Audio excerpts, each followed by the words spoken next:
అంటే సుందరకాండ టైటిల్ దొరకడం, వెంకటేష్ గారు ఆ సినిమా చేయడం, అదే వెంకటేష్ గారు ఈ సినిమాను డైరెక్ట్ చేయడం అనేది సో చాలా మీకు అసలు ఏ నక్షత్రం ఇది? ఆ నక్షత్రం కలిసిందా ఏంటి? నాది మూల అయితే కాదు సార్. నేను కొంచెం కొంచెం లాంగ్ టైం, ఒక 10 మినిట్స్ అయినా హ్యాపీగా ఉండగలుగుతా. రోహిత్ గారు అంటే మీది ఏ నక్షత్రం?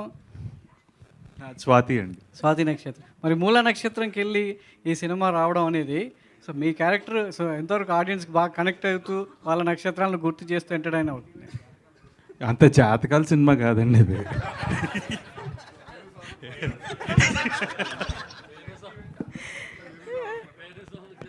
Done. Thank you so much. Venu Swamy అన్నారు కాబట్టి ఒక క్వశ్చన్ మీ మీద ఇది నెవర్ ఎండింగ్ లా ఉంది, కానీ ఇక్కడ మనం బ్రేక్ వేద్దాం ఇంకా. Thank you. మీ మీద ఆయన ఎప్పుడు జాతకం చెప్పలేదు.